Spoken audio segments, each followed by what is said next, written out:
Dikisahkan ada seorang anak laki-laki berusia 10 tahun yang bernama Dika.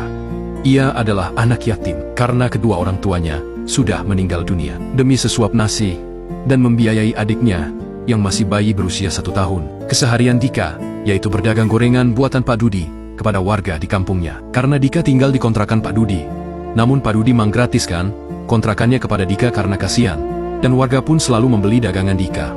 Setelah dagangannya habis, lalu Dika menyetorkan uangnya kepada Pak Dudi, pemilik kontrakan. Lalu Dika mendapatkan upah dari Pak Dudi. Kemudian, ia belikan susu bayi ke toko minimarket untuk adiknya yang sudah menunggu di rumah kontrakan, dan Dika melakukan itu setiap hari.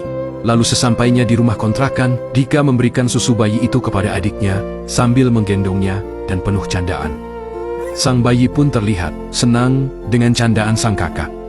Lalu ketika di suatu hari, Dika mulai merasa kesepian dan teringat kedua orang tuanya yang sudah meninggal. Lalu Dika berdoa dengan penuh kesedihan.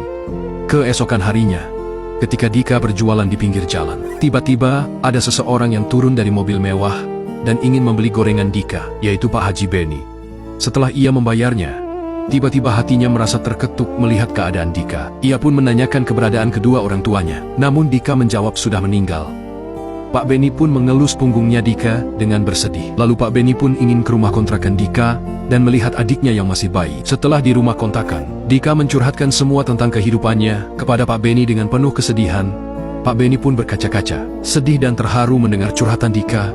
Kemudian Pak Beni pun mengajak Dika dan adiknya untuk tinggal di rumahnya, karena istrinya sudah 15 tahun tidak dikaruniai anak dan ingin mengangkatnya sebagai anak.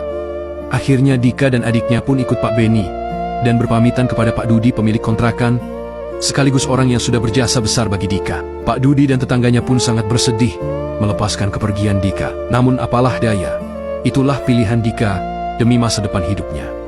Sesampainya Dika dan adiknya di rumah Pak Beni, lalu istrinya berbicara panjang kepada Dika dan ingin sekali mengangkat Dika dan adiknya sebagai anak angkat. Dan dengan rasa malu, Dika pun akhirnya menyetujuinya. Lalu Dika dan adiknya berganti penampilan sebagaimana orang kaya dan makan bersama. Kemudian Dika disekolahkan kembali oleh Pak Beni dan mulai ikut belajar di kelas 4 SD. Dika terlihat sangat senang di dalam kelas dan sangat tekun belajar.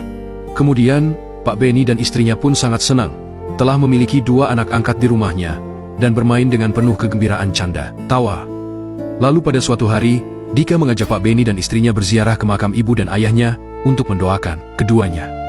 Akhirnya dengan perjuangan Dika selama ini dan doa yang terus dipanjatkan, kini hidup Dika yang dulunya penjual gorengan dan tinggal di rumah kontrakan, sekarang Dika sudah menjadi bagian dari keluarga orang kaya dan hidup bahagia.